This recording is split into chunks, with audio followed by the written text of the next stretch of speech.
Hi, welcome back to Legends of Stuttgart.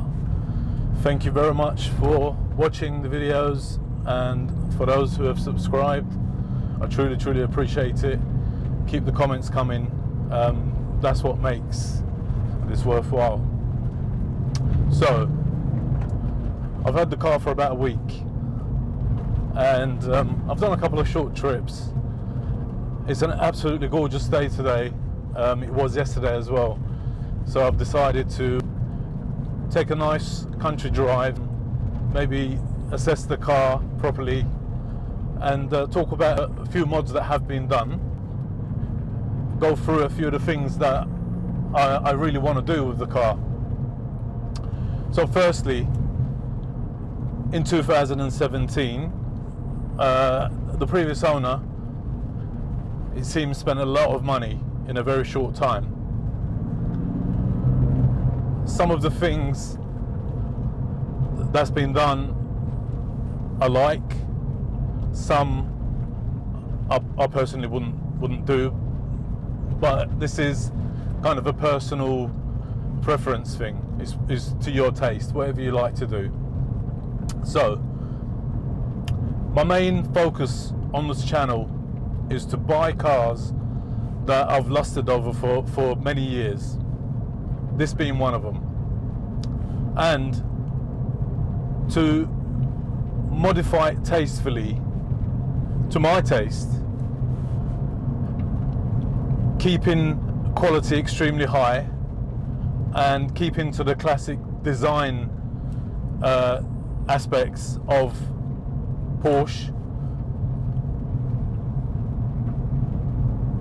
and basically bring a very good car into the future a little bit with some very tasteful mods. A little extra power within reason. My intention is not to make a race car for the racetrack. It's to take a road-going sports car and give it a bit of oomph, a little bit more finesse. I'll start with some of the mods that one of the previous owners carried out with this car.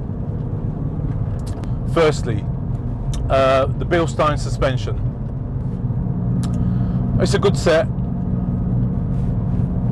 Later on, maybe depending on my choice of wheel, and I'll discuss that a little bit more in a little while, I might tweak the suspension, maybe raise it slightly depending on what size wheels I go for. Second, switchable exhaust system, catback. It's got an amazing sound.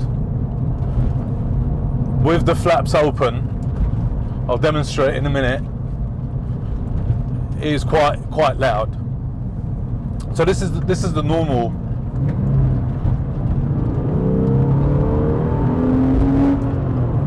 This is flaps closed.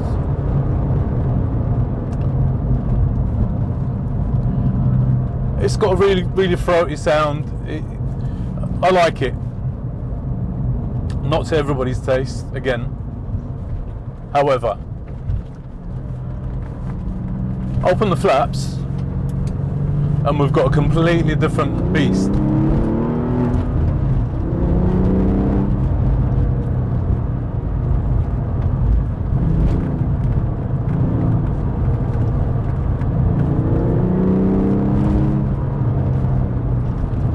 The roads are perhaps a little bit too bumpy,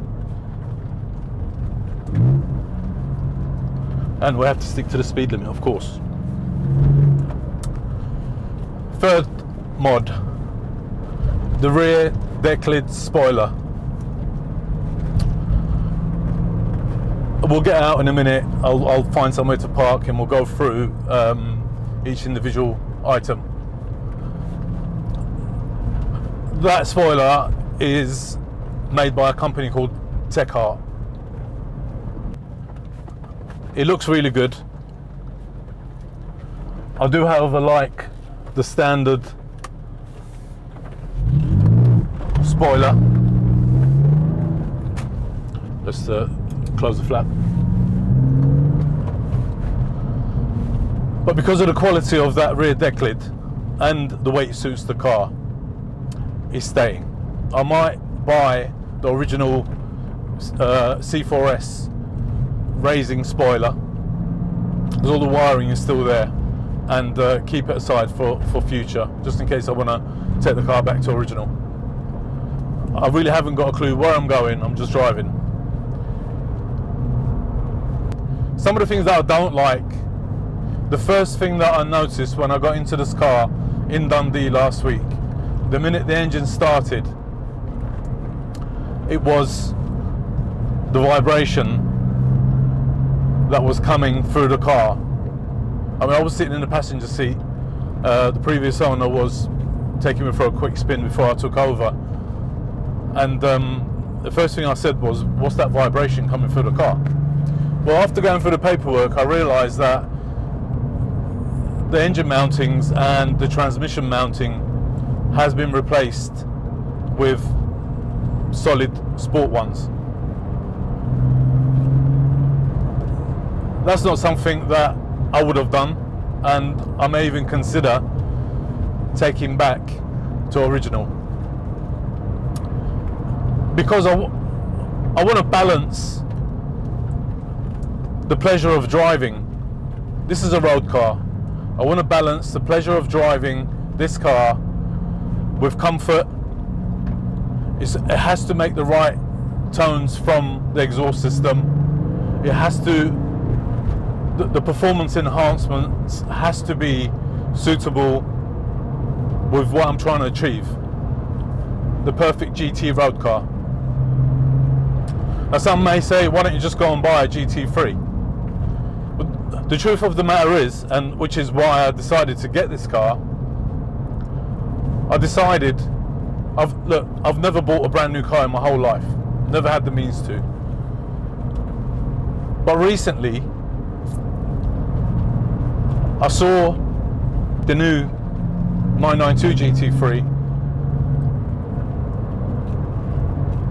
and I made the decision, I'm going to buy one of these cars.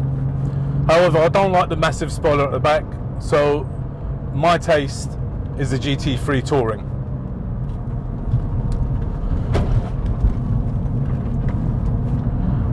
So I went on the Porsche configurator, done the whole configuration to what I wanted, the whole options list. Let's just stop here for a minute. Seems to be a good, quiet place to stop. So I waited 2 weeks. I went down to the Porsche dealer, spoke to the salesman, and the long and short of it is, I mean, he could have quite simply said, "You're having a laugh, mate. You're not going to get one of these cars." Maybe I was a little bit naive and a little bit too optimistic.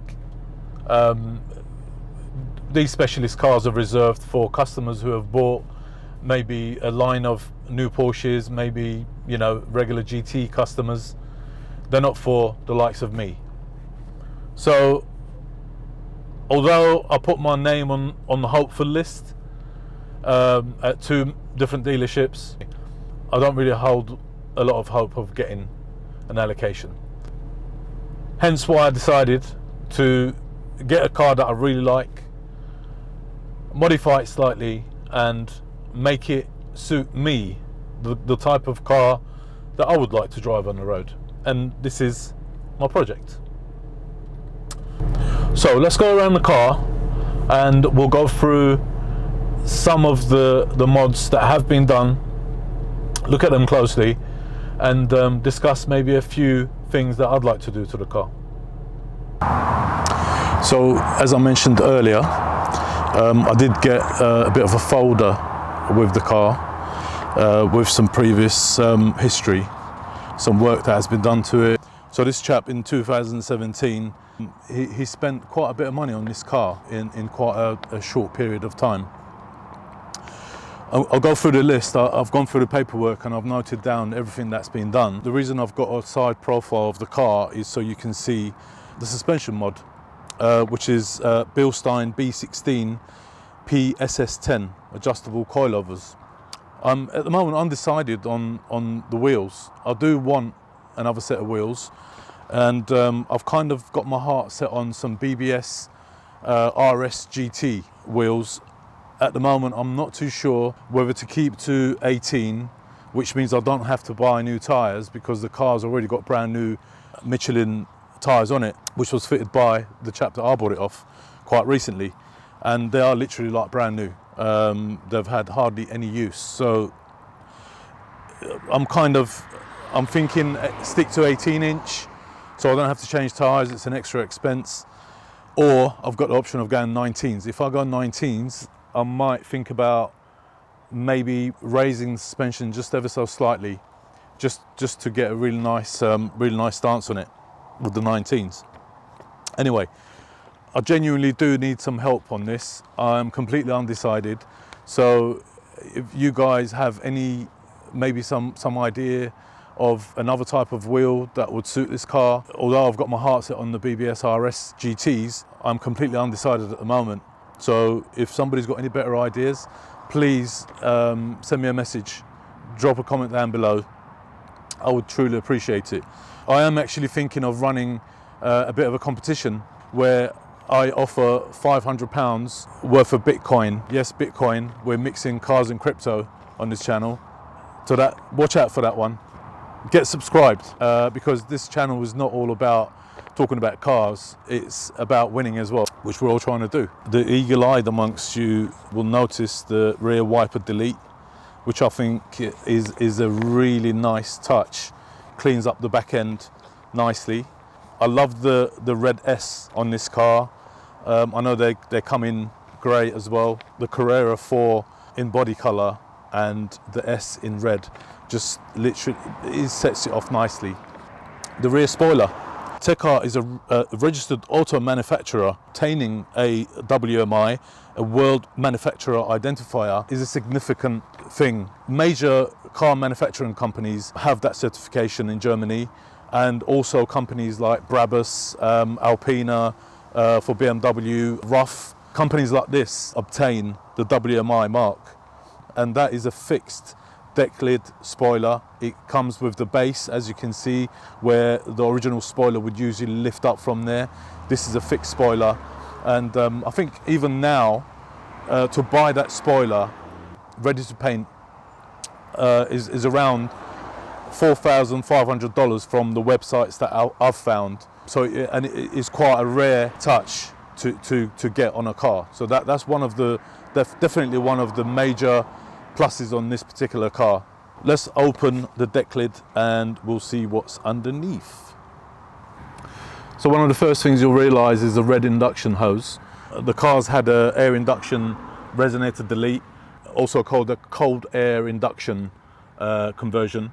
That's been blanked off. Usually this is done when the GT3 82mm throttle body is fitted.